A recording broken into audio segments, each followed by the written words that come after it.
Hello, my name is Derek Wheatley and welcome to episode 14 of the Weekly podcast.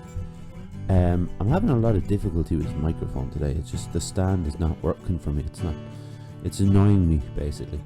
Anyway, thanks for listening. Your support is, we're so grateful for it. As always, all those people who share our posts on Facebook, it does make a lot of difference. With likes and hopefully with people listening to it, because that's the whole point in it. So thank you for that.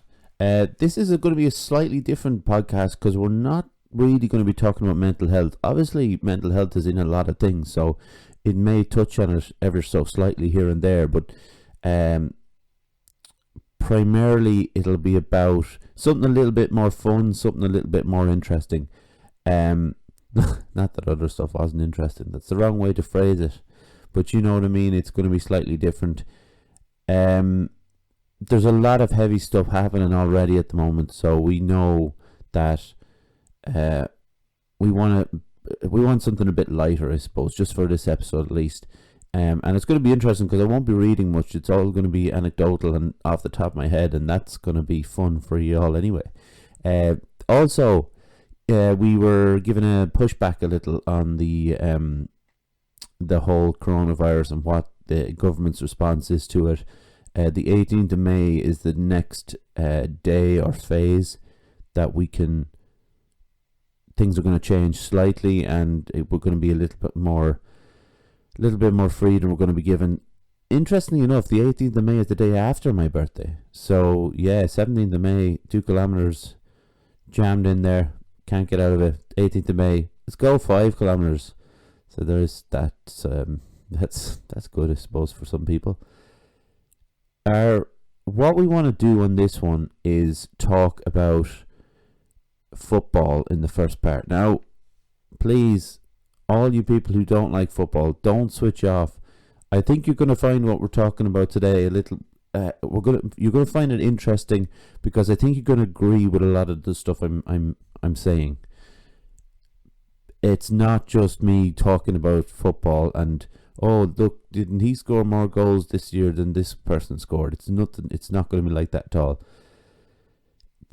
What the headline, I suppose, of this section of the podcast, what it's going to be called is sport, football, and our strange addiction to pain. So I'm going to give you a little bit of history behind my football fandom, just so we can get an idea of where I'm at on this scale of being a football fan. I started supporting Arsenal in the 91-92 season. I even remember getting my first Arsenal jersey. It was a red one, JVC, very iconic Arsenal jersey. Ian Wright was playing it for them at the time, Kevin Campbell, Alan Smith. Tony Adams was kind of at the time my hero until kind of Ian Wright overtook him. But yeah, Tony Adams was my hero. I don't really know why I started supporting Arsenal. A lot of people have, one of their parents was supporting a team, so they started supporting them. Or their friends supported them, so they took on that team.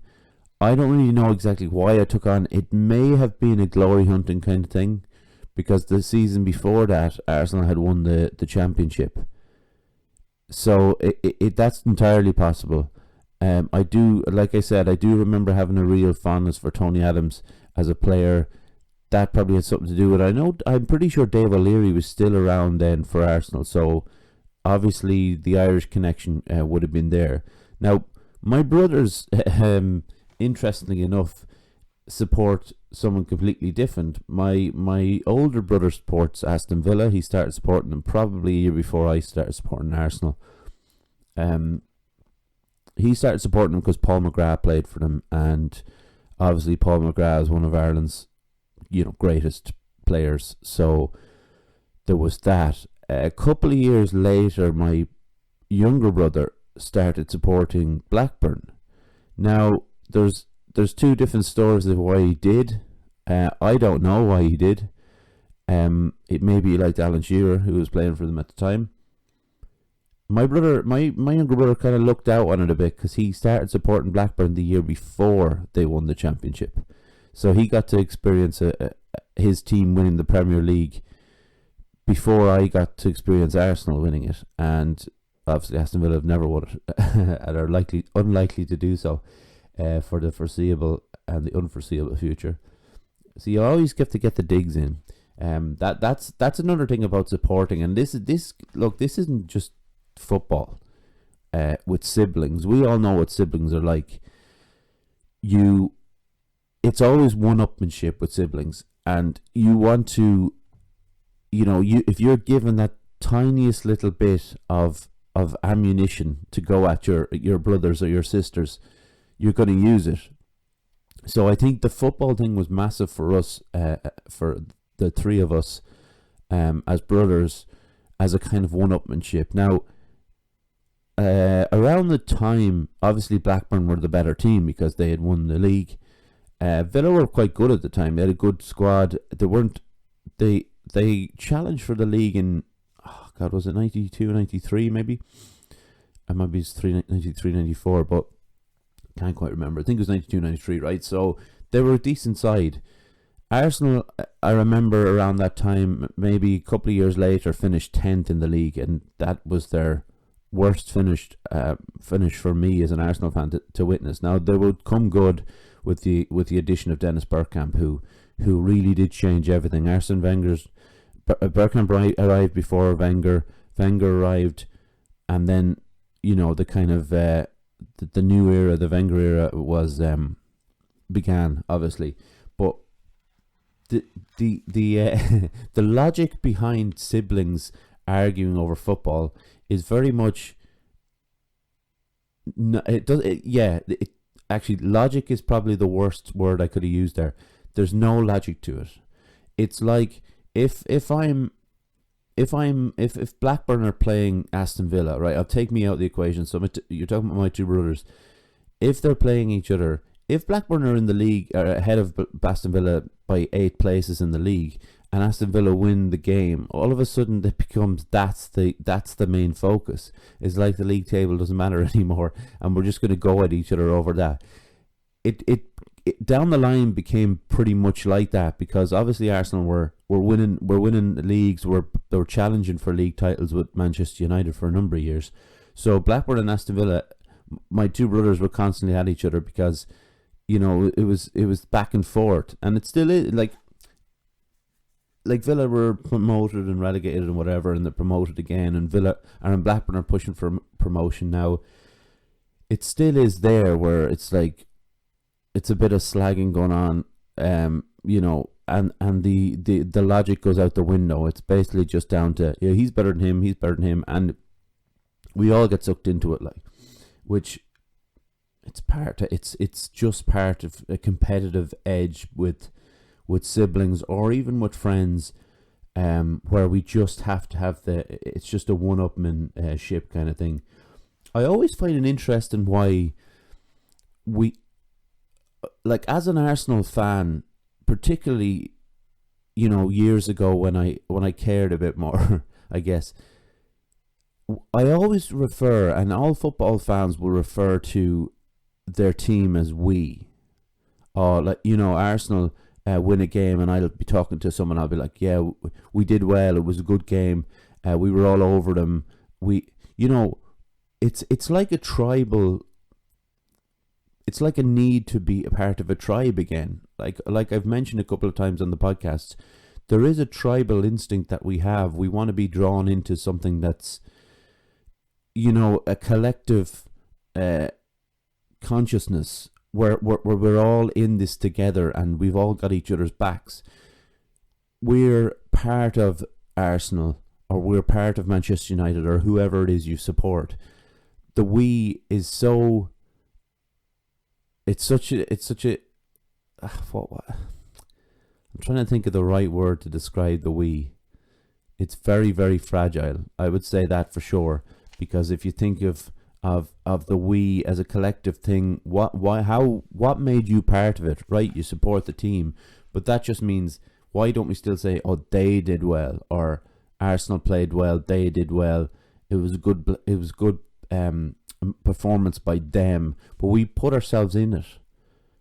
We see this as our, we see it as a huge part of us, if we're honest with ourselves, because some of us are so into football. It starts so young and so deeply rooted in us, that when someone comes on the attack, it becomes a collective, because we feel safer in that, rather than just being I and them, and I always find it fascinating, and I've tried to cut it out. Like, I'll get to the point in this podcast where I talk about I'm not as into it or care as much as I used to, but the we thing stays. I keep hold of that, even though I might try to stop it, it's still there. It's so deeply rooted. There's so much agony in defeat when you're a football fan, and I'm talking about when you're at the peak or the height of your fandom when it comes to your football team, and it's usually when you're in your teens or maybe early 20s. What sticks out so much to me is the defeats. There was a game in 2001, an FA Cup final, where Arsenal battered Liverpool for 80 minutes, were 1-0 up and lost 2-1, and my brother will tell you that he made me cry after. He didn't make me cry after. I mean, I was 19 years of age. I wasn't crying about football, but I was livid. And I remember going down to my room because I was in such a huff. And my older brother, who has a way, a propensity towards wrecking my head about things like that. At the time, obviously not now, but it got to such a point where I had to just get away from it. I couldn't. The real pain was the fact that I could not believe that they'd lost the game, obviously, and that hurt.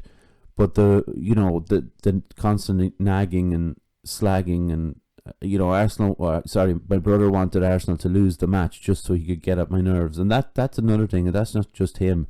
That I didn't really care about Aston Villa as much as he cared about Arsenal, but that's just mainly to do is because Arsenal were winning stuff at the time, and Villa weren't. So they didn't come into my mind. Now I was different with Blackburn, and I'm different with Blackburn now because I want them to win and I want them to get back into the Premier League, because I want my brother to see them back on top, But with my other brother, he had decided to take it on himself to just wreck my head about Arsenal, and he wanted everybody to win. One day he turned around to me and he said, "I'd prefer Arsenal to lose than Aston Villa to win." And to me that was complete. There was no sense to it whatsoever, but in his mind he hated Arsenal so much that he'd rather Villa lose than to see Arsenal win a game, which is, to me, was madness, I suppose. But we're all different. Another heartbreaking story. Now this there's a little bit of backstory to this. Okay, so Arsenal got to the Champions League final in 2006, and for those who do not know football, who have no interest in it, Champions League final is the pinnacle of European football, and for Arsenal to get there, probably 2 years after their peak of that era, was a bit of a shock. Now, the final was on the day of my 24th birthday, and I was in work, and I was acting differently than I should have been. I was so nervous and stuff, and it's so silly. Like, I'll get to that in a minute, but I was a ball of nerves, and I just wanted to get out of work and kind of go home and get the match over with. Now, that's not enjoying sport if you just want to go home and just want the match to be over. Arsenal were playing the mighty Barcelona, who had Ronaldinho in their team. There was actually young Messi was on the bench, but he didn't come on or anything. But they had Ronaldinho, Samuel Eto'o, Xavi and Iniesta, just a quality lineup. And people bought a cake for me with the Arsenal crest on it and little footballers on the top. It was a big deal. And I sat down with some Bulmers and bit of an advertisement there.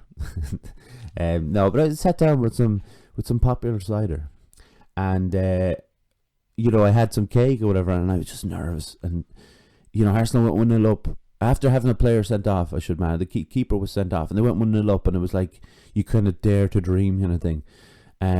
In the last 20 minutes, I think it was, Barcelona scored 2, and I've never been as an Arsenal fan, I mean, as heartbroken as I was that day, that night. I drank myself into kind of a state, and I didn't go to work the next day. I rang in sick to work the next day, I was called into office when I did turn up into the office, and they were just like, well, I was saying I was sick and all that, and they were just like, well, it's interesting, but it was your birthday and Arsenal were in the Champions League final. They knew, it wasn't like, it was silly for me to say it was anything else.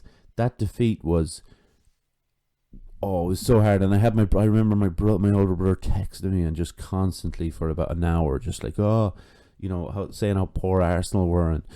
And this microphone is wrecking my head. Saying how poor Arsenal were and crap, they shouldn't have been in the final. All this, the usual. And let me just clear this up, right? Football fans with calling this kind of stuff banter. I hate it. I don't know, it's just a word, or maybe it's the association of the slagging with that word that they shorten it to bants. I mean, come on, that's it's not really relevant to this what I'm trying to say, but yeah. So picture a couple of years later, I'm obviously still an Arsenal fan. I have Arsenal jerseys at the time. I have I have an Arsenal mug. Good, it was a good mug. I missed the mug. I broke it by accident, not out of rage. But it was an Arsenal mug, and that was my mug for my tea. So I had some bits and pieces, and so me and my brother went to sign on. We were both signing on at the time. I'm estimating that it was around 2010. Okay. And we're finished signing on, and he's driving, and I'm in the passenger seat, and we're going through town. And if people in Athlone will know, it's Church Street, okay? So we're in Church Street, and I see this guy in the path wearing a full Chelsea tracksuit, okay? Now he's I'd say about 50. He's no more than 60 anyway. So he could be in and around the mid-50s or whatever.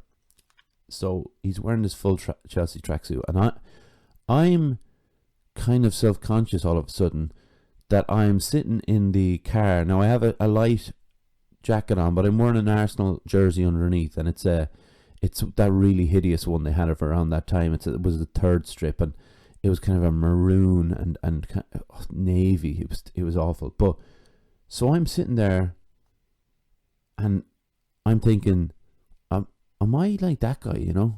And I don't know, maybe I'm about 28, 29 at this stage. And I'm like, this isn't right. And this isn't an exaggeration, because you can ask my brother Alan. I got home, I took off the jersey. I took the 3 or 4 jerseys I had in the press, I put them in a bag, and the next time I was near a clothes bank, I put them in the clothes bank. I was thinking, I'm too old to be wearing these jerseys.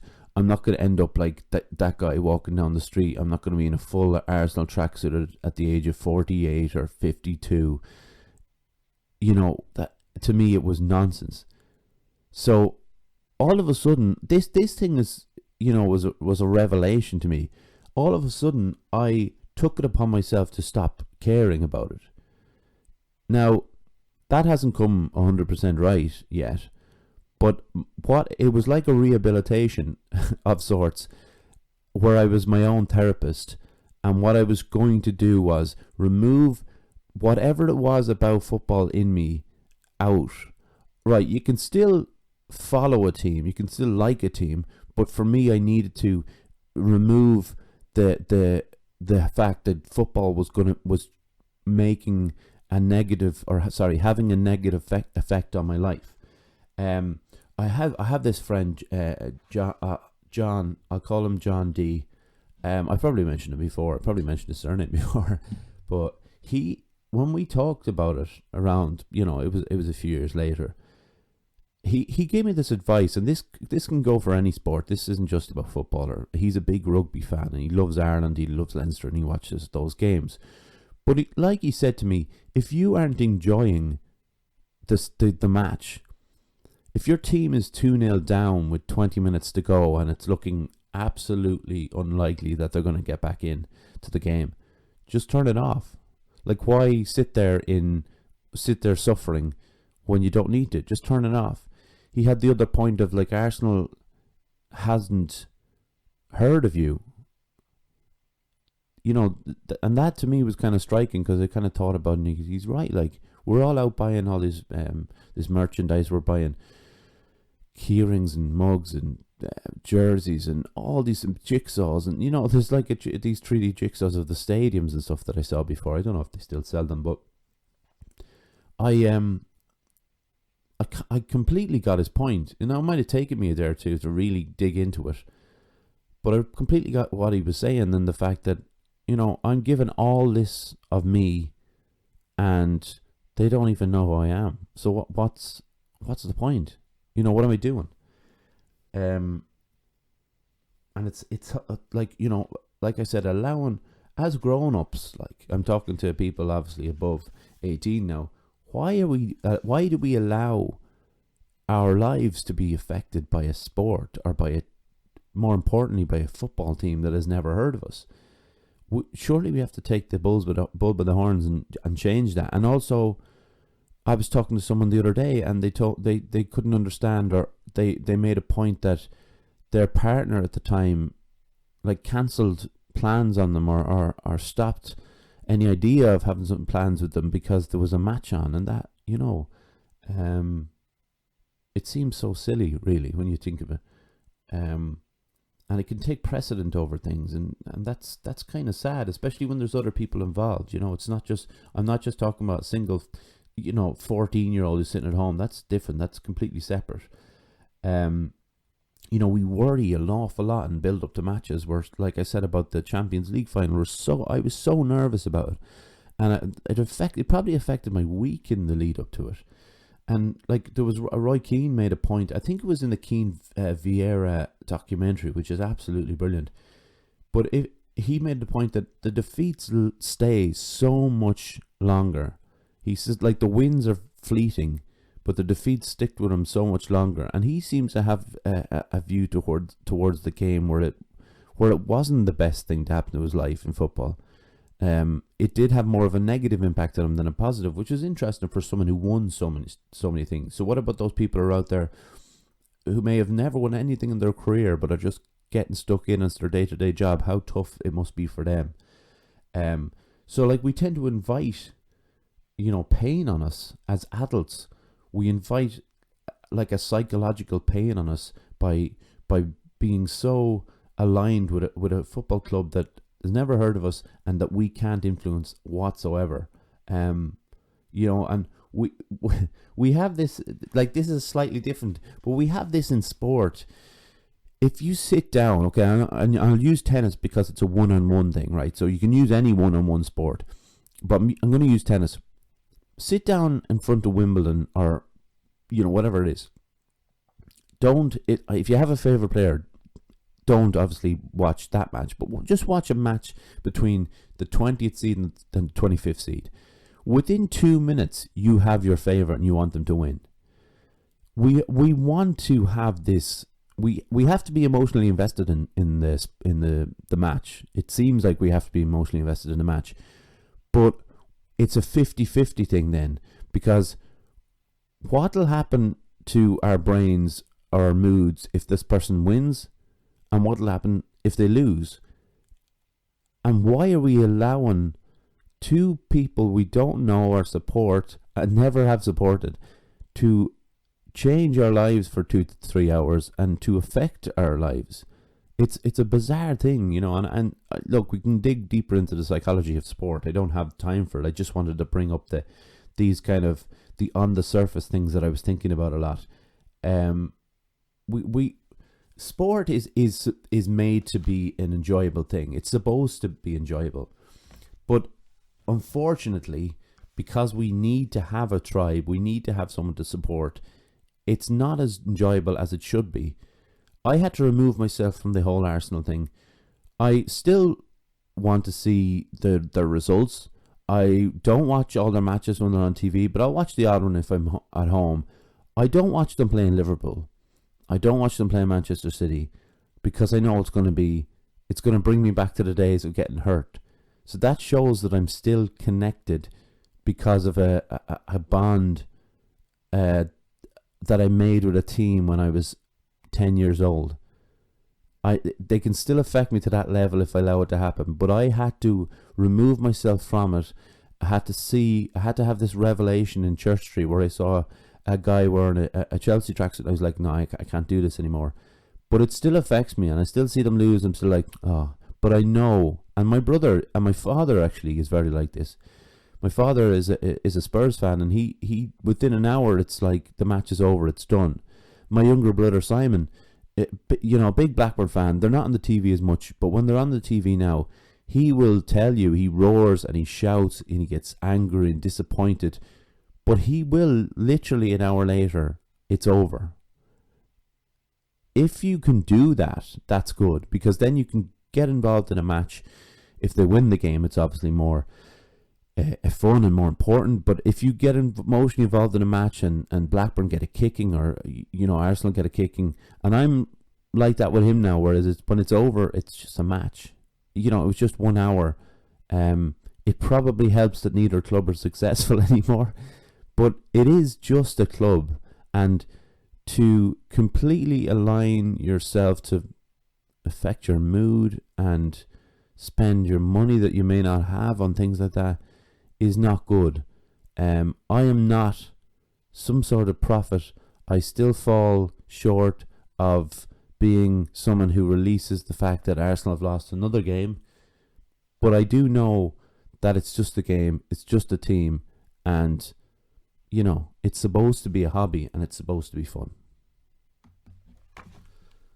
And speaking of fun, Fusion Training Centre, Monksland Athlone, a place to train in Brazilian Jiu-Jitsu, kickboxing, martial arts and CrossFit. A great atmosphere with experienced coaches and a real sense of community. If you want to join the team, find us on Facebook at Fusion Training Centre or drop in for a chat. Fusion Training Centre, train like a warrior. I think that was my best, yeah. But yeah, talk about fun. Like I said, we are moving closer towards getting back there, and we all can't wait. And it's just going to be absolute storming of the gates once those doors open. Now, I want to add it in it's not this along the same lines, but it's an interesting kind of difference that we have with art. Okay, so do we invite the same pressure on ourselves in art and culture? Okay, so what I mean by that, I guess, is do we go to great lengths to defend what we love in music or film or books or art in itself? Is there something in us that we have to? It's like, when you're thinking about when I was talking about football and I was talking about my brother and me slagging each other back and forth, there is a certain sense of that in film and in music, and I'll get stuck into that now because in Fusion I have different tastes than some people in there, and there's a bit of back and forth there. It's not very long lasting. It doesn't matter. It's supposed to be a bit of crack. It's not like a football in the pub, a football match on in a pub and two fellas start boxing the heads of each other because they don't like the same team. It doesn't quite go that length with art, but it's certainly, there is something there. There's a rivalry there when we have different factions. When I think I was in my teens, right, and I was huge. I still am, obviously, but I'm really getting into the Beatles. I was loving it. I had all the albums. I saved up and I bought all the albums.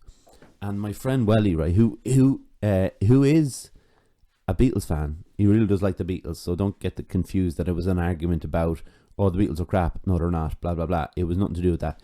But I turned around to him one day, and I can't remember what the lead up to it, right? Because it was so long ago. But I turned around to him one day, and I said, the Beatles only have one bad song. And at the time, I named the continuing story of Bungalow Bill, right?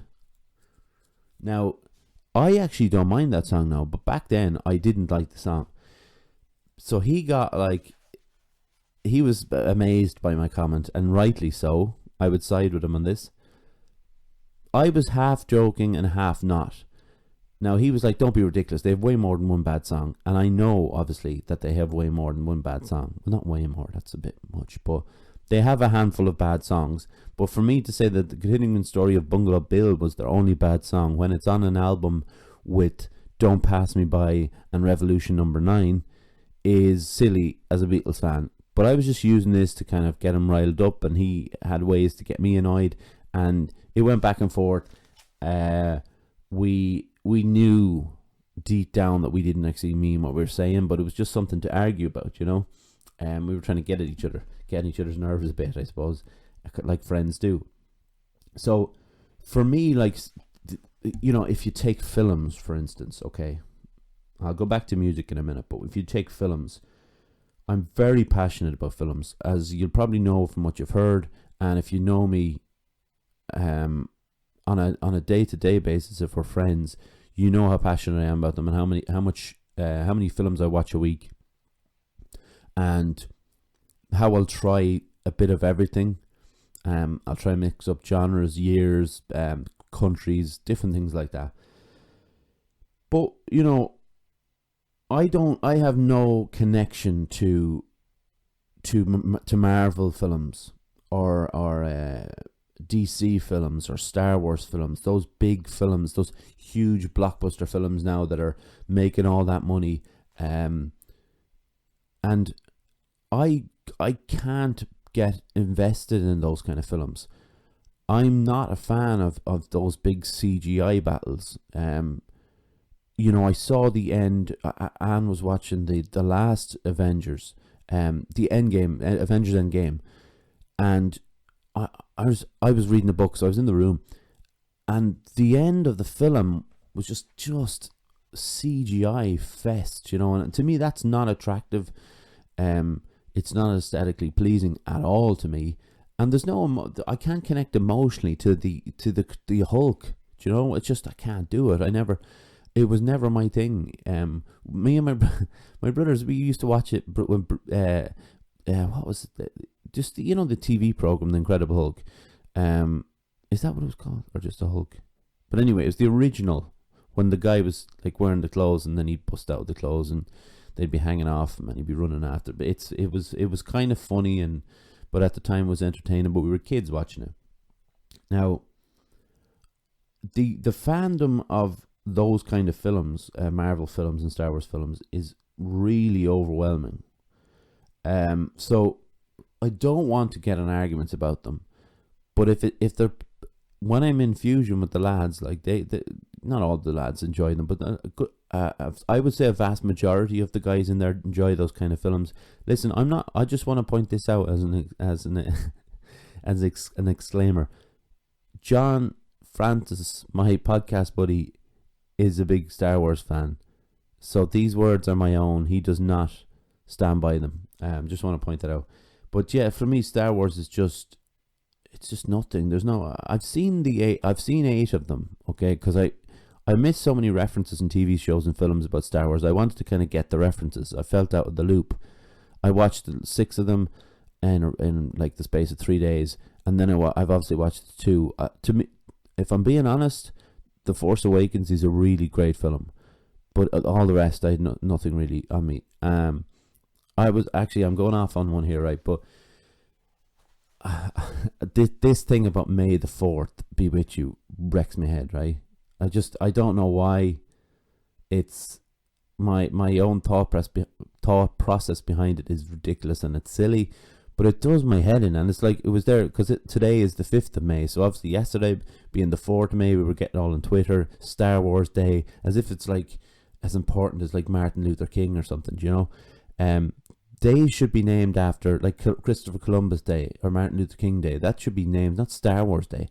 But anyway, Yeah, I digress a bit, but I always look when I get up in the morning. I check what's on Mubi, what's the premiere on Mubi, and I check what's on Sky, what's the premiere. We have Sky Cinema, and yesterday was the Star Wars film, and I haven't seen it yet, and I will watch it. I actually might watch it today. I had time to watch it yesterday. I refused to watch it on May the 4th be with you, or whatever you're calling it, the Star Wars Day, whatever. I absolutely refused to watch it. Like the most immature child stomping his feet. I wouldn't watch it. And I watch a film, maybe I try to watch a film a day, maybe miss 1 or 2 days, but I try to watch a film a day.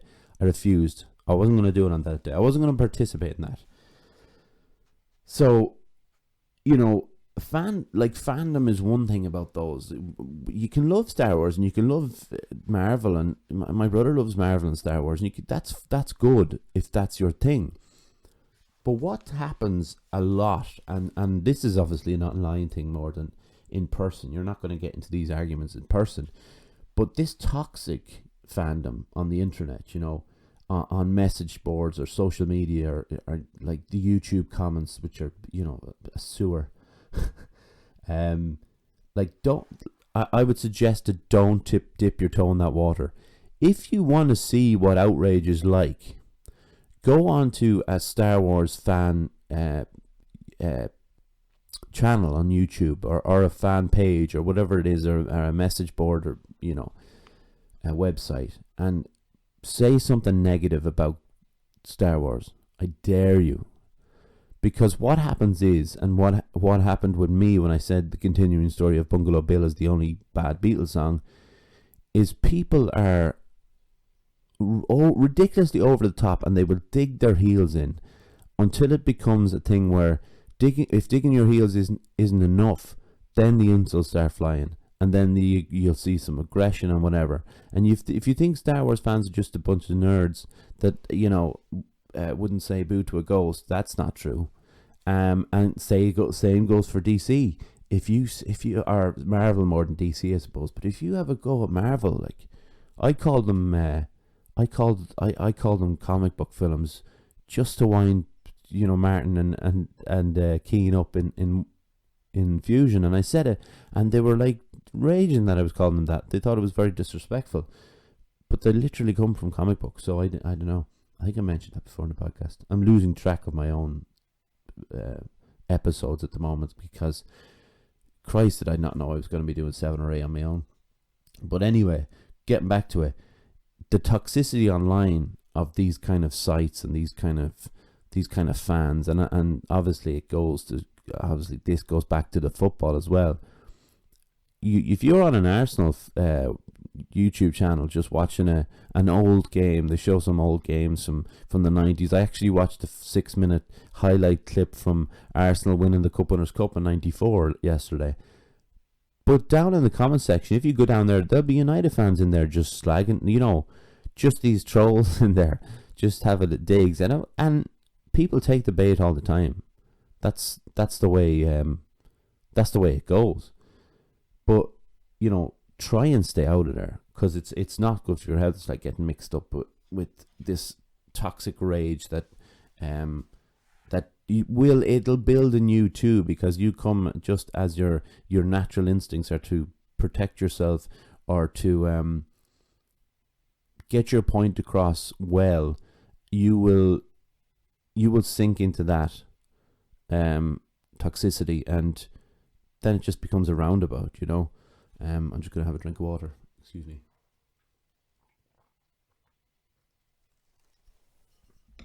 I'm very thirsty today. I don't know why. It's very early morning. It's 6:30. It's 6:30. What is it? Oh, 7:30. Sorry, it's 7:30. Yeah, so like I also find, and this is slightly off topic, but with books, and I read a lot of books. I love books, right? There's this saying, never judge a book by its cover, and I truly believe that when it comes to people, obviously.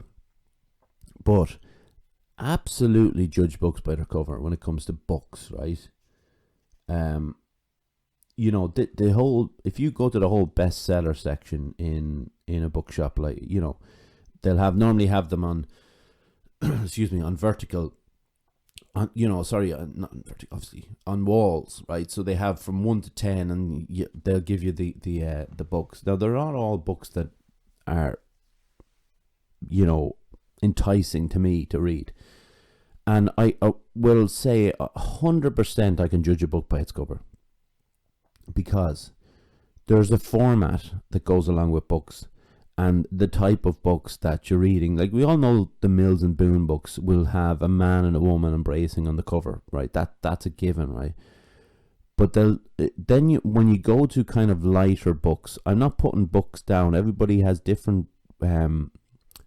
needs when it comes to reading, and some things make people feel good and comforted. What an absolute butchering of the word. But people will want to laugh when they're reading books, or people want to read about existential topics. They want to read about journeys. They want to read non-fiction. But if you see the trend within book covers, garish colours with big stupid fonts will normally be things that are directed more towards the kind of the rom-com of books as such.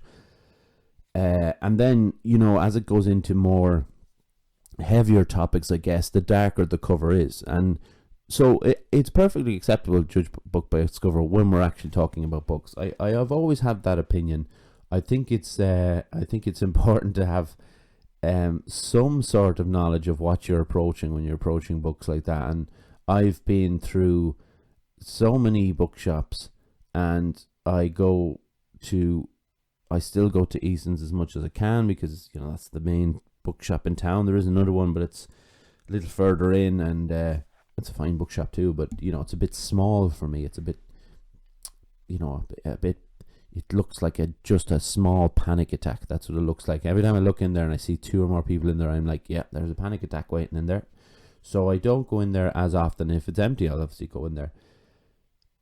So I think, like books goes along with films, the big blockbusters as such, the big best-selling films don't tend to attract me that much. They don't hold much appeal for me, and I think a lot of people are closed off to certain things, and that's fine, because if that's if they don't want to waste their time on a 2-hour film that they think I'm definitely not going to like it because it's such and such a genre that I'm never into, then that's cool. But I will try my best. Like I say with the Star Wars ones, I wanted to be in the loop as such, like I said about not getting references and stuff to Star Wars, but I still don't know what's going on in it, and there's just too many. I don't think.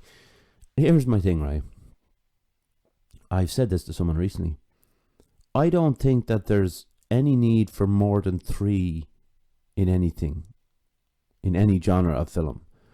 I think if you do a trilogy, that should be it. There doesn't need to be any more than that.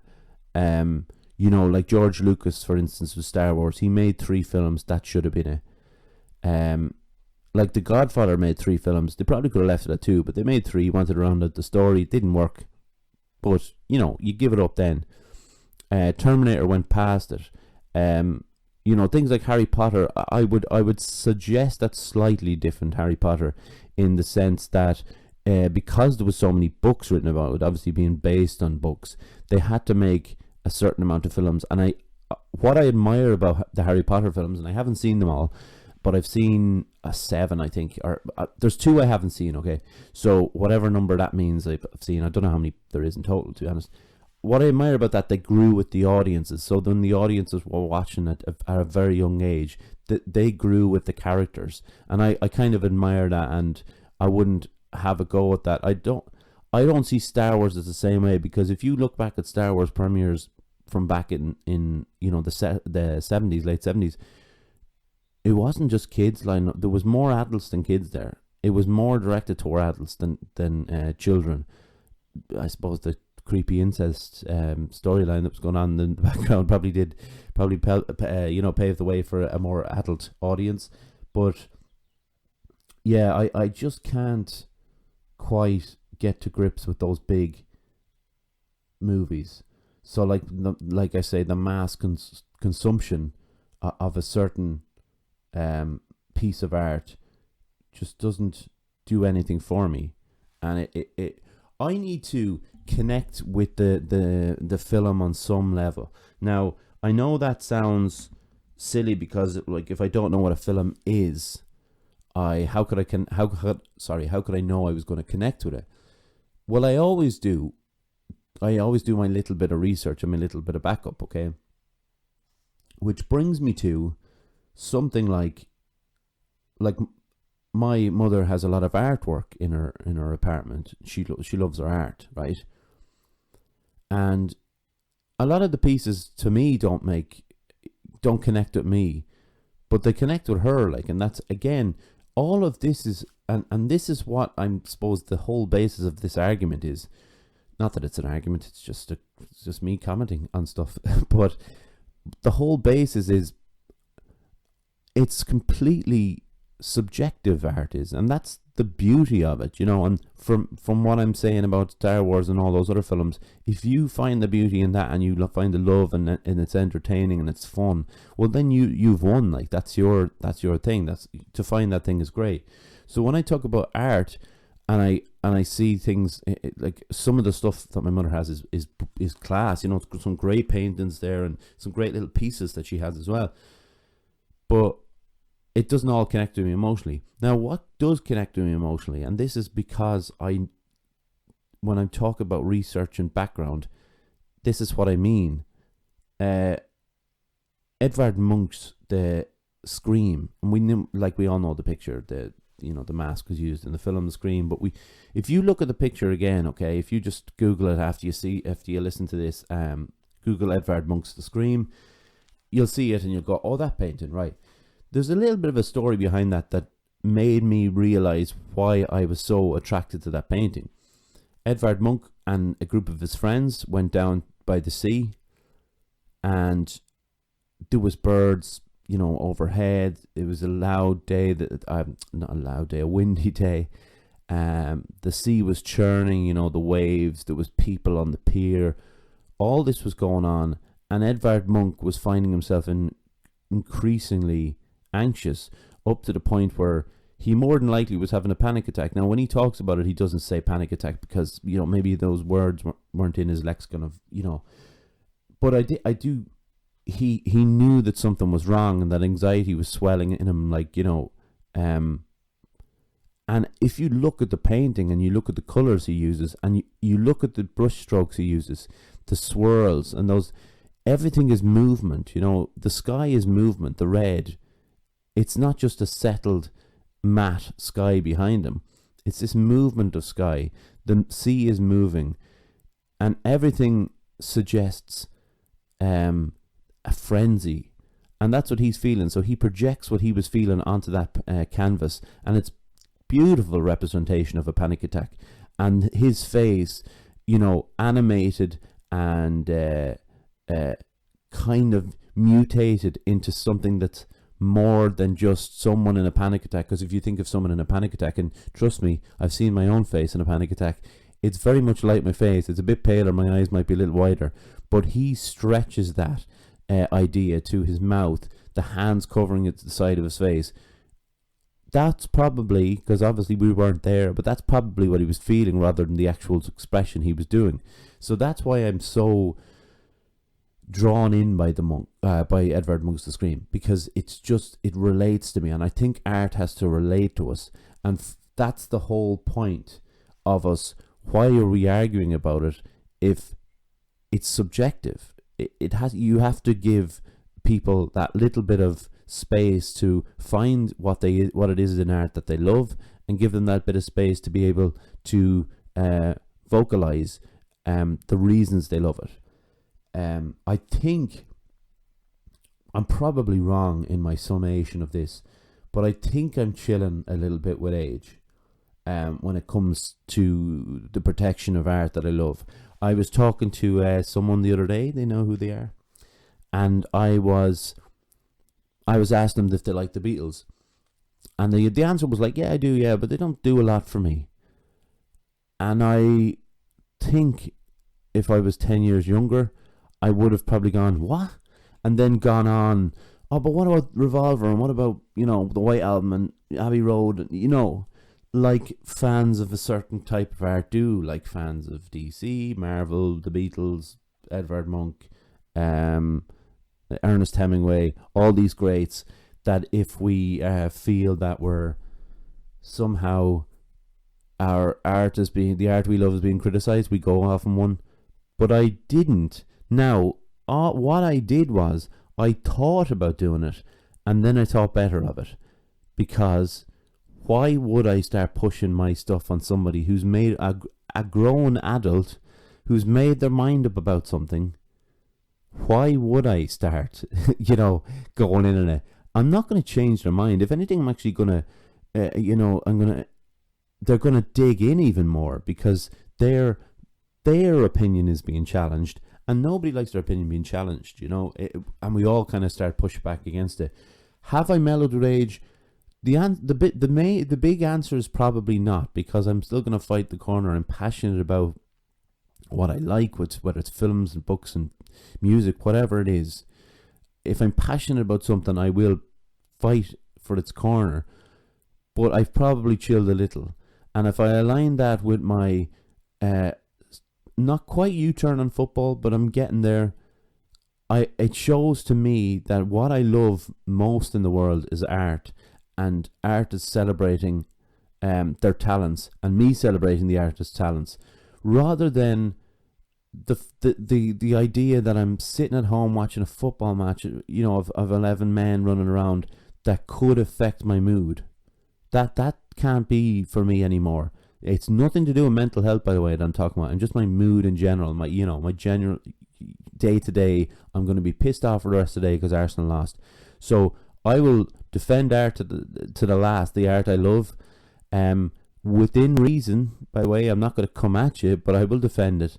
But as far as football goes for me, if Arsenal won, great. If they lost, so what? Boo-hoo. Move on. Watch a film. Enjoy yourself. I really hope that you enjoyed that, because I enjoyed going off one there. It wasn't written down, and isn't it amazing when things aren't written down that I don't mess my words up as much? I know I messed up a couple when I was being ambitious on some words. Isn't it amazing when people can riff on things like that when they love something, though, and that's what the power of art. I can just go on and talk about that because it's something I deeply love. I hope nobody was offended in the making of this podcast. Go and watch your Star Wars, enjoy it, watch your whatever it is, and love your art, but don't have a go at other people for theirs, because it's all subjective. Listen, if you have any questions for next week, please DM us. I do have some topics to discuss next week that I was supposed to do this week, but I pushed back on. So if you have anything that you wanted to ask, if you have anything you want me to talk about, fire away. It's all good. It gives us something to research and something to work on. Listen, I really want to shout out to my friend Daniel Sluds, listener to the podcast, great friend of mine, lived together for years, really nice dude, and he has lost 5 stone in the last, I don't know how many months it is. I didn't ask him, but I know it's over an extended period of time, so it wasn't an unhealthy loss. 5 stone's amazing, man, and I really I'm really in awe of you, actually, for the level of commitment you've shown. So good on you. Big up to John Francis, the man behind the mask, the man who gets it done behind the scenes, and who is as much as a part of this as I am. Obviously to his family and to Megan as well. Thanks to Jer, my mom, my dad, my granddad. Please, if we could get some more subscriptions to the YouTube channel, that'd be great. To get more out there and more people to hear us, and maybe get some help for themselves, or look inside themselves and realize what maybe is wrong, and maybe they can sort it out. And this is a very important thing for us to get the word out there. So please subscribe to that. Facebook is the Weekly Wheatley. We've Instagram is Wheatley the Weekly, and Twitter is Wheatley_there. We are on Spotify, Apple, Anchor, Google Podcasts, Breaker, Outcast, Pocket Cast, and Radio Public. So whatever your drink, go for that. I need to get a music stand so I can stick this copy on it. Actually, that'd be handy. Because I'm looking over the mic, I'm leaning over the mic to see what this crack is. Like I say, keep getting the word out there. The podcast, it's so helpful. We are, you know, we me and John have to discuss it a bit more. But I'm kind of hoping that by May the 18th, I can somehow manage to set up this podcast outside, weather permitting. If it's like today, which is looking like it's going to be beautiful, we have an outside table and chairs. If we can get the weather, if I can set up getting the electricity and all that out to it, we're going to look into maybe getting our some guests back, and that would be great. But again, you know, we'll see how it goes. So obviously it means there's another one with me next week, and in the meantime we'll have a look into seeing if we can possibly work on getting some guests back in, which would be great because it means less work for me, which is always good. But no, it's fun, and I learn a lot from obviously I learn a lot from the people who have come on so far, and I know I'm going to learn a lot more down the line with the people who are going to come on then. Thank you so much. A lot of love and respect for all of you for listening and for supporting us. Have a good week. I hope the weather's good. Enjoy yourselves and take care. Bye.